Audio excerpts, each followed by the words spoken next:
नमस्कार, स्वागत है आपका। उत्तर प्रदेश के अंबेडकर नगर से सनसनीखेज खबरों के अलावा अजब गजब की खबरों के साथ मैं हूं ज्ञानेंद्र पांडे ज्ञानी। उत्तर प्रदेश में इस समय एक अजीब सा माहौल चल रहा है, जिसको देख करके, जिसको सुन करके आप कहने पर बाध्य हो जाते हैं, हे जगन्नाथ, हे भगवान, घोर कलयुग चल रहा है। कभी अलीगढ़ की घटना तो कभी मेरठ की घटना, कभी हरदोई की घटना तो कभी देवरिया की घटना, सब मिलाकर के प्रेम प्रसंग और पत्नी की बेवफाई की कहानियां आजकल ट्रेंडिंग में चल रहा है। ये अंबेडकर नगर इनसे पीछे नहीं है। अंबेडकर नगर जब कोई भी प्रतिस्पर्धा होता है तो उसमें आगे नंबर 1 की बादशाहत हासिल करने के दौड़ में शामिल हो जाता है। एक चौंकाने वाला, एक हास्यास्पद घटना अंबेडकर नगर में देखने को मिल रहा है कि एक 55 वर्ष की दादी अपने 26 वर्ष के पोते से प्यार कर बैठी और उसको लेकर के फरार हो गई। यही नहीं, मंदिर में जाकर के शादी रचा लिया बाकायदे मंत्रोच्चारण के साथ। बेचारा पति जो 20 वर्ष पहले शादी रचाया था, वह आज पुलिस से फरियाद कर रहा है, लेकिन पुलिस ने साफ तौर पर हाथ ऊंचा कर दिया। मजबूर होकर के वह पति उस अपने पत्नी के सारे याद भरे वस्तुएं, चाहे कपड़ा हो चाहे जो हो, उसको ले जाकर के श्मशान घाट पर बाकायदे चिता बना करके दाह संस्कार कर दिया और 13 दिन पर तेरहवीं करने के लिए ठान लिया। फरार हुई 55 वर्षीय वह दादी 4 बच्चों की मां थी, जिनका तीसरी बार शादी हुआ है अपने प्रेमी के साथ। जब यह फरार होने से पहले करीब 20 वर्ष पहले इसने दूसरी शादी रचाया था। इसके पहले जहां उसकी शादी हुई था, एक बच्चा था, एक लड़की, जिस लड़की की शादी हो गई है और उसके बाल बच्चा है। सब मिलाकर के हम इस घटना के बारे में आपको पूरी जानकारी देते हैं कि वस्कारी थाना क्षेत्र अंतर्गत प्रतापपुर बेलवरिया गांव है। प्रतापपुर बेलवरिया गांव में दलित बस्ती में इस समय काफी भीड़ देखी जा रही है। लोग संवेदना व्यक्त करते हुए उस पति को नजर आ रहे हैं कि जिसकी 55 वर्षीय पत्नी इस समय अपने प्रेमी के साथ फरार हो गई है। उस 55 वर्षीय महिला, जिसको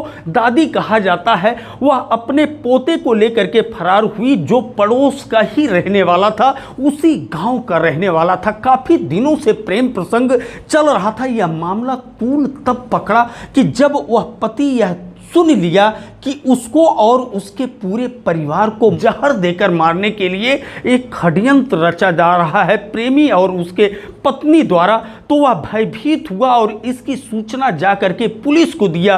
पुलिस मौके पर पहुंची और बयान लिया और उन लोगों के अंदर चढ़ते हुए प्यार के परवान को देख करके पुलिस भी खिल्ली उड़ाते हुए नजर आई। लेकिन उसको क्या पता कि कल सुबह ये लोग सिद्धपीठ बाबा गोविंद साहब के मठ पर पहुंच जाएंगे और वहां जयमाल करते हुए शादी रचा लेंगे। यह तस्वीर जैसे ही सोशल मीडिया पर आया, गांव के लोगों को दिखाई दिया कि वह दोनों फुर्र हो चुके हैं और मंदिर में जाकर के शादी रचा लिए हैं। इंतजार तो भी करता रहा पति, लेकिन जब दूसरे दिन तीसरे दिन तक वह नहीं लौटी 55 वर्षीय उसकी पत्नी, तब वह जाकर के उसके कपड़े और सारे सामान को चौहोड़ा घाट पर पहुंच करके दाह संस्कार किया और यह ऐलान किया कि अब इसका 13वीं होगा। वहीं दूसरी तरफ गांव के लोगों ने यह निर्णय लिया है कि जिस युवक ने, जिसका नाम आजाद बताया जा रहा है, उसको समाज से बहिष्कृत किया जाए और इसके अलावा जो भी उसके घर परिवार से रिश्ता रखेगा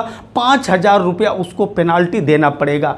एक तरफ जहां लोग खिल्लियां उड़ा रहे हैं, हंस रहे हैं, वहीं दूसरी तरफ यह लोग कहते हुए नजर आ रहे हैं कि घोर कलयुग आ गया। तो हम आपको लेकर के चलते हैं सीधे उस गांव की तरफ, प्रतापपुर बेलवरिया गांव की तरफ, जो बस्खारी थाना क्षेत्र अंतर्गत और लाटोरवा पुलिस चौकी अंतर्गत आता है। क्या कुछ कहता है वह पति चंद्रशेखर, सुनते हैं उसकी पीड़ा और वेदना की उसकी 55 वर्षीय पत्नी फरार हो गई है अपने पोते के साथ, जिसका उम्र 26 वर्ष। चंद्रशेखर। कहाँ के रहने वाले हैं? अंबेडकर जिला बेलवरिया प्रतापपुर। क्या घटना हुई आपके साथ? घटना यही हुई कि आजाद मेरे औरत को लेकर चल गया। कितनी उम्र होगी आजाद की? 30-35 साल की होगी। 30 साल। आपकी पत्नी की उम्र? 50 साल। आपकी शादी कितने साल पहले हुई थी लगभग? वही हो गया 35-39 साल। दूसरी शादी है। ये मौके पे तीसरी शादी करके गई? हाँ, तीसरी शादी 50 साल के बाद। अच्छा, कैसे क्या हुआ? लड़का कहाँ का रहने वाला है? लड़का ये इसी जगह घर का रहने वाला है, गांव घर के बगल का पोता लगता है वो लड़का। अच्छा, हाँ।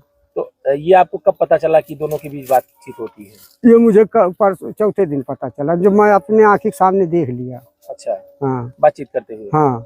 क्या कुछ प्लान भी बनाई थी महिला? हाँ, मारने के लिए प्लान बनाई थी, जहर देने के लिए। वो आजाद कह रहा था फोन पे कि उसको आज रात को जहर दे दिए। आपको? हाँ, पूरे परिवार को। अच्छा। हाँ। इनकी शादी कहाँ पे हुई? इनकी शादी गोविंद साहब स्थान पे हुआ है। तो आपने रोकने का प्रयास नहीं किया उसको, महिला को? नहीं सर, हम जब चौकी वाले बोल दिए कि जब शादी करो, उसके पीछे मत रहो, अपना जान बचाना है तो। क्या महिला वो जिद कर रही थी? हाँ, उसे शादी करने के लिए दोनों राजी थे ना। अच्छा। उसी के लिए तो जहर दे रहे थे मुझे, मेरे बच्चों को। तो अब आप क्या करेंगे, मतलब कहीं शिकायत करेंगे कि आप छोड़ देंगे? अब तेरा ही करेंगे सर, के हम शिकायत क्या कर रहे हैं अब? किसकी तरह ही करेंगे? उसी औरत का। क्या नाम है उसका? इंद्रावती। तो बच्चे कितने हैं आपके? 4। तो जिंदा है, तेरा ही क्यों करेंगे? अब हमारे लिए मर गई सर, अब हम क्या करें? हमारे लिए, बच्चों के लिए, हमारे जितना परिवार है, पटीदार खानदान, सबके लिए मर गई वो। एक बार फिर हम आपको बता दें कि 4 बच्चों की मां, 26 वर्ष के युवक जो उसका प्रेमी है, रिश्ते में उसका पोता लगता है, 55 वर्षीय वह दादी प्रेमी को लेकर के फरार हो गई है। इसके पहले प्रेमी के साथ जो शादी देखा गया, जो तस्वीरें वायरल हुई है, यह तीसरी शादी है। हम आपको बता दें कि पति सहित पूरे परिवार को जहर देकर के मारना चाहती थी, इस तरह का पति बयान देते हुए नजर आ रहा है। वहीं दूसरी तरफ एक बेटी की जिसकी शादी हो चुकी है, उसके बच्चे हैं, वह इस समय गांव प्रतापपुर बेलवरिया आई थी, लेकिन जब इस तरह का माहौल देखी तो वह भी अपने ससुराल की तरफ चल पड़ी। सब मिलाकर के आज प्रतापपुर बेलवरिया गांव की तरफ सबकी नजरें हैं और ढेर सारे लोग इस समय संवेदना देने के लिए जा रहे हैं कि उस पति को, जो आज पुलिस प्रशासन के हाथ ऊंचा कर लेने के बाद समाज के संवेदना के अलावा उसके पास कुछ नहीं बचा है। एवीएन न्यूज प्लस के लिए ज्ञानेंद्र पांडे ज्ञानी, अंबेडकर नगर से।